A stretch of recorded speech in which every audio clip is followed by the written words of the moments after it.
This league.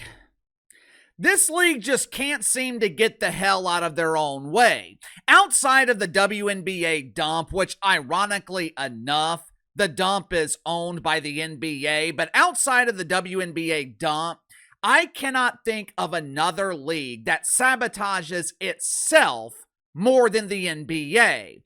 Correct me if I'm wrong here. For decades, the NBA has marketed itself as family-friendly entertainment, right? Hey there, fans! There's nothing like the live experience of an NBA game. Bring the wife, bring the kids. The NBA is for everyone. Recently, sports leagues have been trying to broaden their audience. For decades, sports have primarily been marketed to dudes, or as the mainstream media prefers to call us, toxically masculine birthing persons. But lately, we have seen the NFL and the NBA attempt to broaden their audience by marketing their product to women. Both leagues have always promoted themselves to kids, especially young men. One of the reasons both the NFL and NBA have a strong foundational audience, they get us hooked when we're boys, and by the time that we're grown men, by the time someone like me hits the age of 40, I've been watching the NBA and the NFL for over 30 years. For decades, the NBA has marketed itself as a family-friendly product. So someone please explain to me how honoring strippers, someone please explain to me how celebrating striptease is a family-friendly celebration of women. You know, one of my friends, and I'm sure everyone has a friend like this, we have been friends since middle school, and he's that one friend that's always in a bind. If something bad is going to happen to him. Now, in his defense, he had a very rough childhood, but you can only use that as an excuse for so long. Over the last 12 to 18 months, it seems like every time he calls, he's in a bind. A while back, I put together a resume for him to help him get a better job. He calls me up one day and says, "Hey man, I got a job interview in an hour. Can you print my resume for me and meet me with it?"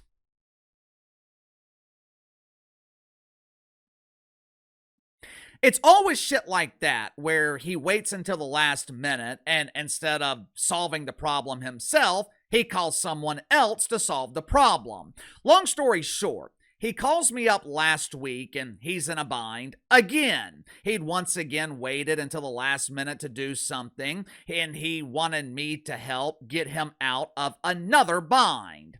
I wasn't really in the mood. I was busy dealing with my own problems. He's coming up with all these reasons and excuses as to why he's in the situation that he's in. I finally stopped him and said, "You are the problem. Life doesn't keep happening to you. You keep happening to you. You're 40 years old. And you're still relying on me and everyone else to solve problems that shouldn't even be problems to begin with, because if you actually prepared yourself ahead of time, you wouldn't be in a bind." I look at the NBA the exact same way. If you look at the problems in the NBA, the vast majority of these problems are self-inflicted problems. Case in point, the Atlanta Hawks hosting one of the most famous strip clubs in the country for a family-friendly stripper night at an NBA game. Make sure to like and subscribe. You can follow me on Twitter at KC_BTL84. We are finally back to our regular schedule today. I was back in Auburn yesterday for a follow-up appointment with my oldest Yorkie, Chewy. They threw her a little graduation party. She was doing much, much better. She started drinking water again, and I know that doesn't sound like much, but when it's been a couple of months since she has been able to drink water on her own, seeing her walk up to the bowl and drink water on her own, that is a very big deal. She has made so much progress The oncologist in Auburn, they are now thinking that a pill form of chemotherapy could essentially finish off the cancer. We're trying not to get our hopes up, but this relentlessly tough 8-pound Yorkie, she just might beat cancer. If you're not a regular viewer of the NBA, you've likely never heard of Luke Kornet. Uncle Luke is a career role player. He's bounced around the league for most of his career. He was a part of the Celtics championship team back in 2024. Over the offseason, he signed with the San Antonio Spurs, and it's entirely possible that Luke Kornet could win his second ring this season. Luke Kornet is a born-again Christian, and when he's traveling on the road with the NBA, he visits Catholic churches across the country, and he writes about his experiences in a blog. But over the weekend, Luke Kornet published a different type of story to his blog. It was the story of a career role player criticizing the league that's made him a multimillionaire, and the criticism is 100% valid. On March 16th, the Orlando Magic will be playing the Hawks in Atlanta. According to the NBA, it's going to be a special night. Join us in Atlanta on March 16th as we celebrate a cultural institution. We're not celebrating a museum. We're not honoring a long-standing church. Here in the NBA, we celebrate women by honoring their most lucrative profession, which is taking off their clothes and rubbing their bosoms in the faces of lonely men.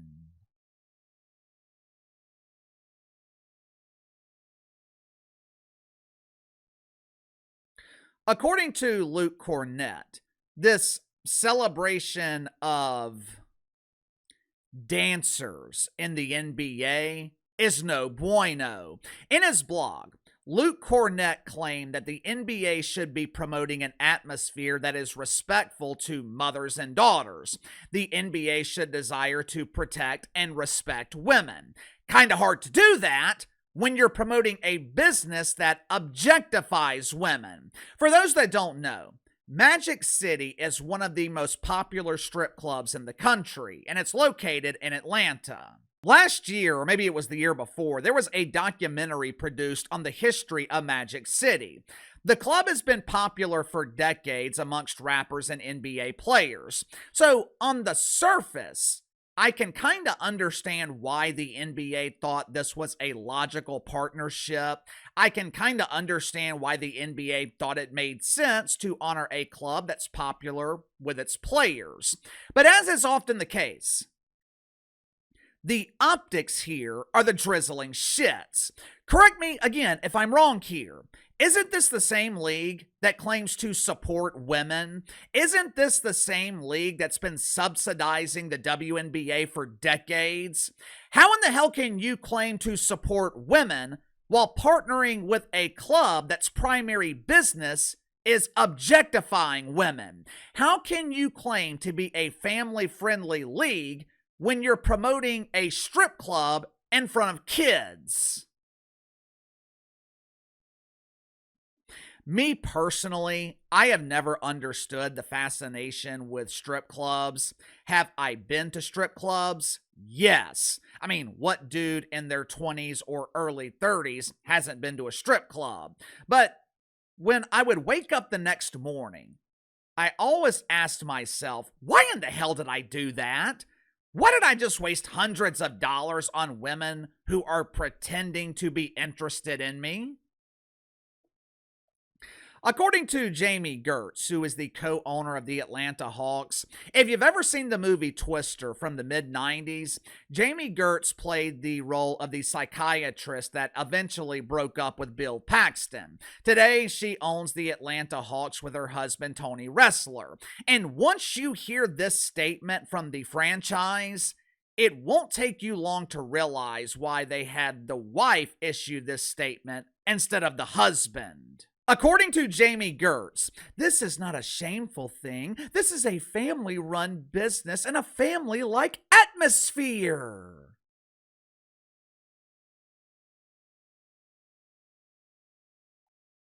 For starters, No one is shaming strippers. No one is shaming dancers. No one is even shaming Magic City. But this is the first time I've heard a strip club described as a family atmosphere.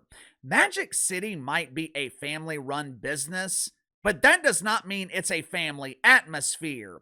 There are a lot of family run businesses. I'm sure when Ashley Madison was starting out, it was a mom and pop company. But I don't think anyone would describe Ashley Madison as a family business since, the primary objective of the site is to arrange discreet extramarital affairs. Last I checked, affairs are one of the leading causes of divorce, which is the destruction of the family.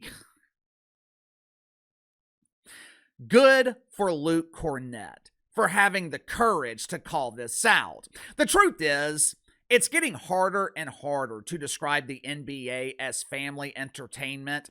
Think about it.